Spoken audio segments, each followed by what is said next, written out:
Hey everybody, Jersey First TV, Elizabeth Nader back with you again tonight. Always bringing you something interesting, something informative, something educational that you need to worry and be concerned and learn about. And tonight is no different. I am so pleased to have resident smart guy with us, Dean Clancy, who is a senior health policy fellow with Americans for Prosperity. Dean, welcome to Jersey First TV. My pleasure. We are happy to have you here tonight because you're going to help us understand some of these confusing issues when it comes to some of the things going on with healthcare, drug prices, the infrastructure bill, so much happening. And we want to really bring it in down to people. I want to say dumb it down if I have to, so they understand how it affects them personally. But first, let me tell everybody why you're the guy to tell us about this. So I'm going to read a little bit of your bio.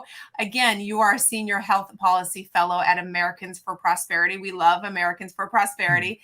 And you're also a nationally known healthcare freedom advocate with more than 20 years of high-level policy experience in Congress, the White House, and the healthcare industry. You are the president and founder of HSAs for All and a partner at Adam Ald LLC, a public policy consultancy.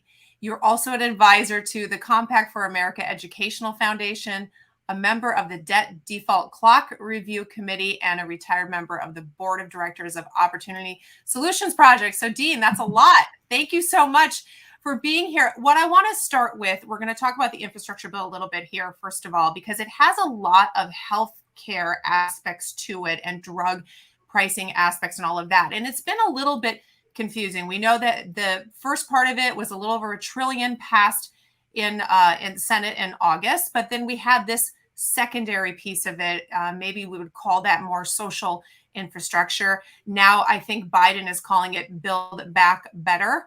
And that is the one that's causing everything kind of to slow down and all this controversy. So as of, I think yesterday, they may be paring this down. But tell us, Dean, what we should care about in this infrastructure bill as it relates specifically to healthcare. Well, thank you, and thanks for that introduction. The healthcare aspects of this legislation are really important, Elizabeth, because they represent a major step towards what will be, in a sense, a government takeover of healthcare. The Democratic candidates last year ran on the idea of single-payer healthcare, government-run system, no private insurance. And candidate Biden was the only one who said, no, I want to go a little slower. He wants to get to that same goal, but not right away. But now, as they put together this massive $3.5 trillion infrastructure package, and by the way, under realistic assumptions, more like $5 trillion. Wow. They're basically, they can't help themselves. They're trying to get as far towards big government healthcare as they can. And as a result, about half of the spending in the bill, more than $1 trillion, is devoted to expanding Obamacare, expanding the Medicaid program, expanding Medicare, for example, to give people free dentures, hearing aids, and eyeglasses, which they already have access to in Medicare. It's a huge waste of money. They also want to give the labor unions a ton of money through Medicaid home care, basically money that would end up in the union's pockets by way of home health aides. Right. And as I say, it's all about one goal: getting more people on government healthcare programs, shrinking the employer and private insurance options. We at Americans for Prosperity call it the government option, and we think there's a much better way to make healthcare more affordable and accessible and of higher quality. We call that the personal option, where we put you in charge, not the government. Right. So really what you're saying is it's an expansion of Obamacare, which already was such a controversial thing to put in place, right? Remember all the fighting over that and the court cases and all of that. And you know, he claimed that it wasn't put in place to go to a single payer, but you know, we all said to the contrary. And you're saying now it's taking everything further, and eventually the goal is a single payer system. I want you to tell people why they should be concerned about that ultimate goal. Well, because the government cannot deliver what people need in healthcare. What do we want in healthcare, we Americans? We want to make sure that you, the patient, have the choice and control you want with the quality you deserve at prices you can afford from the medical professionals you trust. Government can't deliver that because government bureaucracies don't have to please their customers. Right. And in every country around the world where they've tried this, the result has been long waiting lines, less access to care, lower quality care. A couple statistics.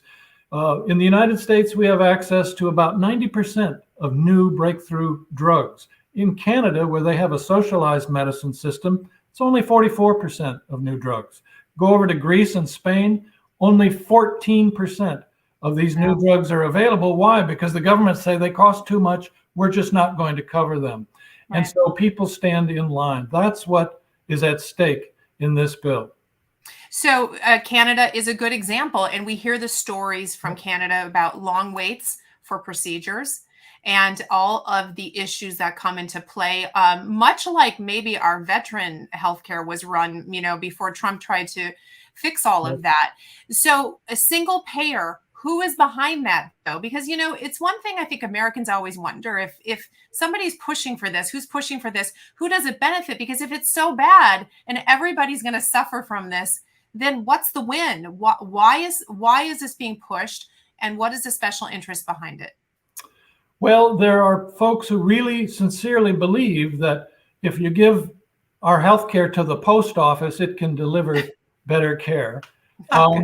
There are some private interests who think that they can make just as much money under that system as under the status quo. I think they're making a mistake. For example, even in a single payer system, you would use large insurance companies as contractors to actually administer the benefits. Medicare works that way today. And drug companies would figure that, we'll just buy all the politicians and they'll keep paying us what we want. And but the problem is you wouldn't have market forces holding anybody accountable. And so there are forces that are for this, but the biggest push is just those who really believe it's a great idea to put the government in charge. Yeah, well, that's an ideology that right there, you're coming at things totally differently when you believe it that way. When we look back on the 4 years of Trump, what did we gain during those 4 years? Because, there was a lot of criticism that more should have been done about dealing with Obamacare, but he did make some gains in terms of drug prices and some other areas. Can you talk about that, Dean? What did we accomplish during those 4 years? And it seemed to have come to a screeching halt. Donald Trump turned out to be the best president on healthcare issues that this country has had. And I have to say my eyes were open because I didn't expect it. He really was for a personal option, not a government option, and he took action. When Congress said no to repealing and replacing Obamacare, Donald Trump said, okay, I'm going to use the powers I have to try to get price transparency for hospitals and for drugs, to make sure that people can have tax-free health savings accounts and health reimbursement arrangements. Those are tools that you can use that give you a huge discount on every medical purchase. He also expanded association health plans, so small businesses can band together and get better rates for their employees, and a whole series of things like that. Unfortunately, some of it was blocked by the courts. Some of it is now threatened by Congress and the president. So we may have to fight again to restore those gains. But there's no doubt that in the past 4 years, we did more to make healthcare more accessible and affordable than in the previous 40 years. And that's because we had a president who believed in the personal option approach. Yeah, the free market approach to it. I mean, it's too bad that we don't hear that more often, right? There's much vitriol about him for so many reasons. It's a shame that people don't understand the gains that he made. And had he been in office again another 4 years, I'm sure he probably would have continued that agenda. Let's talk about Americans for Prosperity a little bit. You guys are really focused on personalizing healthcare choices. And I want you to sort of lay out what your plan is. We're going to talk about drug prices in there and everything else, but really detail for us and illustrate from the standpoint of how it impacts us personally, what AFP is trying to do. We're a national grassroots advocacy organization. We have thousands of activists across the country, including in New Jersey, and we're all fighting for the same thing, which is a better world where we're more free to make decisions and exchange value and mutual benefit without government interference. We believe in necessary regulation, but we think people should be free to make their own choices. We trust people, especially with their healthcare choices. And so in healthcare, we want to make sure that prices come down through markets, not mandates. Yeah. And that's why we want to do things like I mentioned, give people tax-free savings so they can pay for healthcare more affordably. We want to reform how drugs are approved in this country so that more are approved and there's more competition. We want to make sure that the big government healthcare programs don't displace the good private insurance that people have. We also want to increase the supply of doctors and hospitals and nurses, and you do that by removing barriers. The pandemic showed the wisdom of this. At the beginning of the pandemic, every state practically, including New Jersey, said, you know what, we're going to let doctors and nurses treat patients across state lines, which had not been allowed before. We're going to let people use telehealth, which was not common before that. We're going to allow nurses to do what they're trained to do without having to ask a doctor's permission because it was an emergency. Our view is if these were good policies in an emergency, why not make them permanent? Absolutely. Why not keep those barriers down so that more people can get better care at lower cost? Yeah. And those are definitely good things that came out of the pandemic, right? I mean, absolutely has been a benefit to everyone in the industry and people that need care in that way. So go into more the drug price issue. This is something that I've heard about for decades. Drug prices. First of all, explain to us why this is an ongoing drama and why we haven't figured this out and what AFP says is the solution to finally addressing drug prices. Sure. It's true that some drug prices in this country are very high and people struggle to pay them. But the truth is 80 to 90% of what we spend on healthcare is for generic drugs that are more affordable because there's more competition. Yeah. There's two ways to get at the high cost of drugs. One is with government price controls, which is what they're trying to do in this big infrastructure bill. There's a big provision, and I'll mention a little more about that in a second. Okay. And they want to put price controls on drugs. The other approach, our favorite approach, is competition. Let's bring prices down naturally through markets. And why? Because with price controls, you end up with drug shortages. You end up killing the goose that lays the golden egg. No more innovation, fewer new cures. This is well documented. But with a personal option approach, you get more competition. And so what we at AFP are advocating that Congress do is throw out these price control ideas that they're talking about, which really would put government in your medicine cabinet.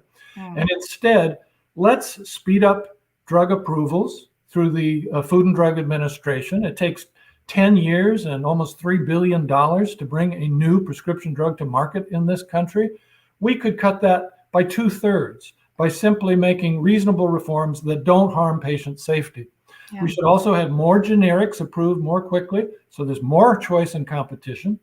We should allow Americans to import drugs from overseas. They are often more affordable there, and we think that we should erase the international boundaries there. We allow free trade in drugs. That's not really allowed right now. That would help bring down prices.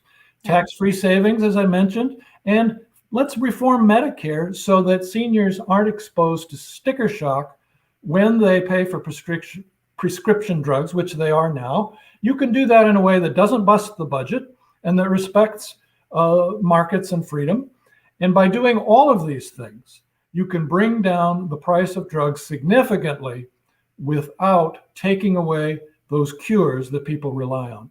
So you just described a free market approach, a free market solution, which is really what our economy was always built on in every other industry for the most part. So in this infrastructure bill, how does the the pricing control, I'm sorry, how is that working? How is it structured? Why is it in itself so negative? You say that it starts to kill the goose, right? So Yep. explain it in a little more detail, please. Sure. What they're proposing is that Medicare be able to dictate to drug companies what the price will be.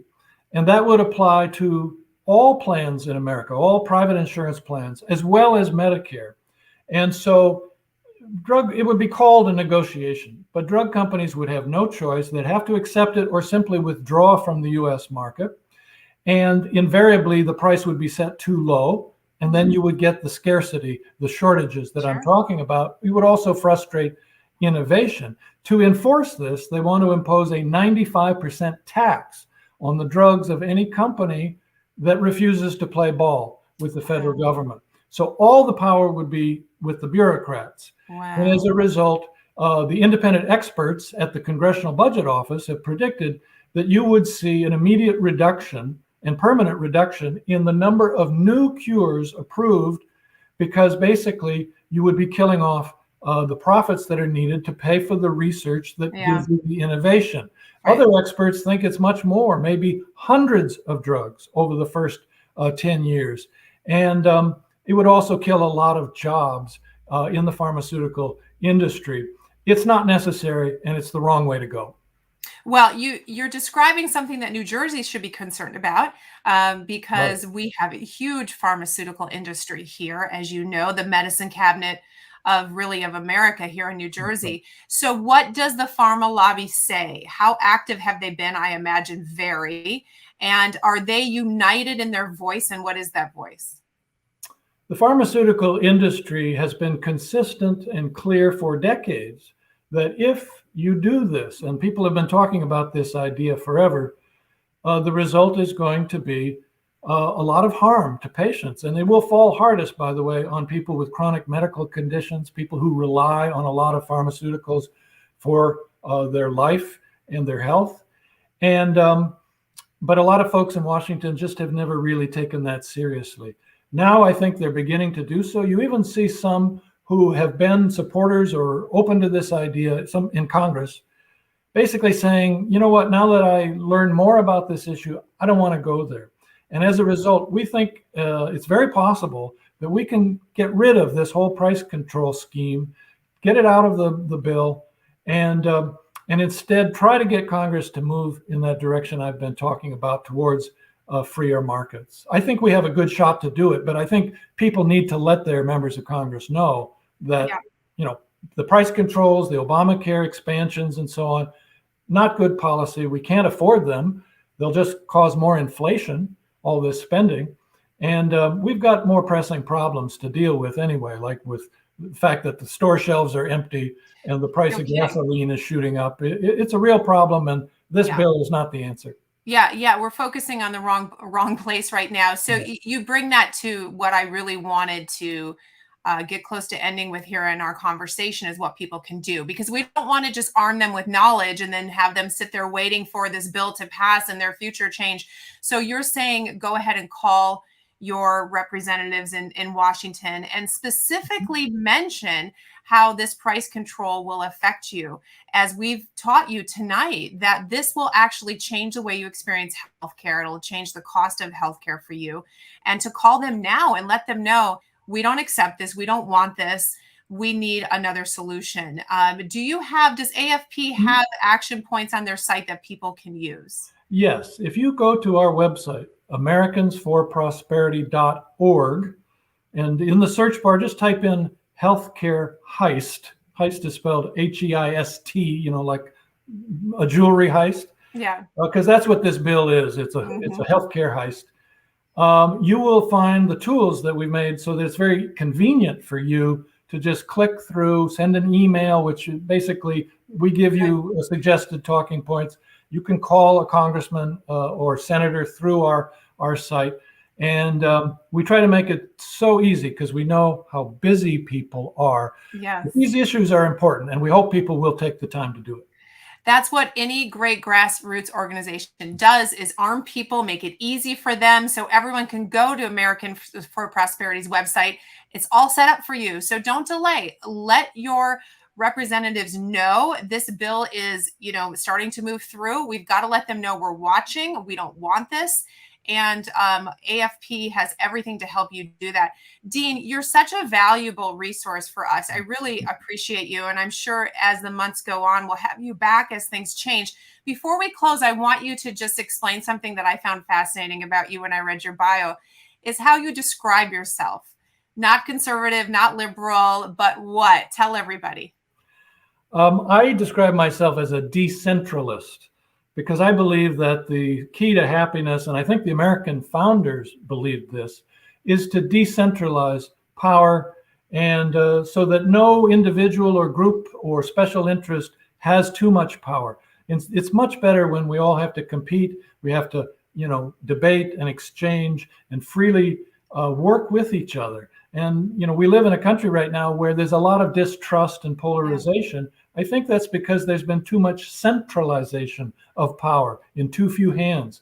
Let's go the other direction. So that's what I call myself, a decentralist. Are you okay if I steal that?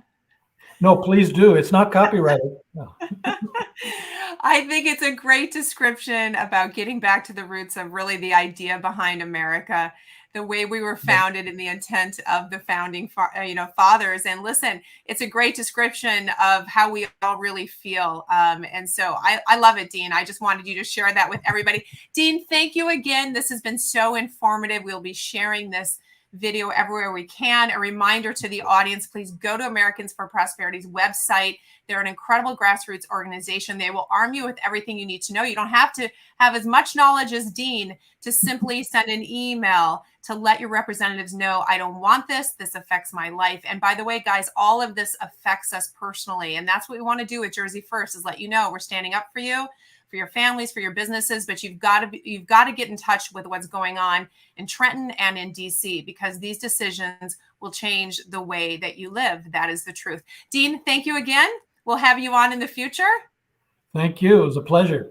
Appreciate you. And to my audience, guys, we'll see you next week. Everybody have a good night.